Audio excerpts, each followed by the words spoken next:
Okay, so officially we have deposited the money into our account. As you can see, we've successfully deposited the money into our account.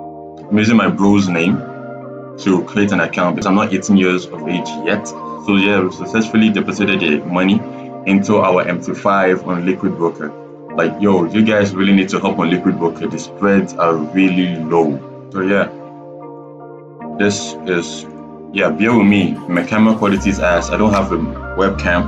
I'm using my laptop's webcam, so bear with me. So as you can see, $48 successfully sent. Oh my god, it's, bro.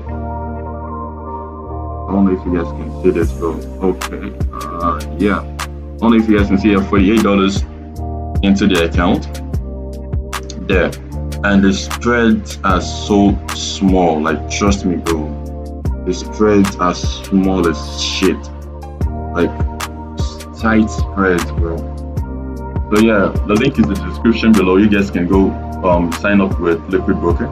So yeah, so this is the trade I feel like I would have caught today only if I had this account. So we hadn't had some time to create the account.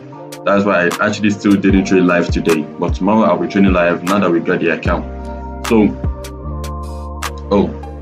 I didn't switch. So this is the trade I would have caught today only if I had this account. So on the 4-hour time frame, we swept out Asian lows and we swept out London lows, and also we had this 4-hour fair value gap at this level. So during New York session, price came in and tapped into this fair value gap, right? So now that we're in this 4-hour fair value gap, we have this 5-minute gap that is obstructing price to go higher. But still, we're in a 4-hour fair value gap. So I still believe price should disrespect this 5-minute fair value gap. Why? Because we've obviously swept out London lows and Asian lows. So we should see some reaction to the upside. And also number 2, we're in a higher time frame fair value gap. So we should definitely disrespect the lower time frame fair value gaps, right? So this is what I did. When price time to the 4-hour fair value gap, I can't just enter any buy position. I need to see a clear movement to the upside. I need to see some inverse fair value gap. I need to see some market structure shift, all this type of shit. So what happened? When price came into this fair value gap, we came up to this 5-minute fair value gap, came down again, came up again. But as we were going up, we inversed this 1-minute fair value gap, right? Then time to this 5-minute fair value gap. As soon as we were pushing down, I entered my buy position right here, not on the live account. I entered my buy position right here, put my stop loss at the last candle right here, which is right here. And then I aimed at the next 5-minute fair value gap. And that was literally the trade. That was literally the trade. I know some of you might feel, oh, why didn't I close somewhere right here? Why I didn't close somewhere right here on this 5-minute fair value gap? Because we have a higher time frame fair value gap. So definitely price is going to disrespect this 5-minute fair value gap. Look at this example right here.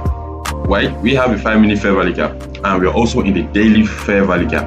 So as soon as price time to this daily fair value gap, we inversed this gap. As you can see, this 1-minute gap. Only if you guys can really see this clearly. We inversed this 1-minute gap. And as soon as price time to this 5-minute gap, I started going lower. I went to enter a buy trade, right? And then I'm aiming for the next swing highs or next 5-minute gap. But because I didn't see any 5-minute gap, I just aimed for the next swing high. So yeah, as you can see, because we're in a higher time frame fair value gap, it's more likely going to disrespect this lower time frame fair value gaps. So yeah, that's basically the trade I took today, and I'll see you guys tomorrow.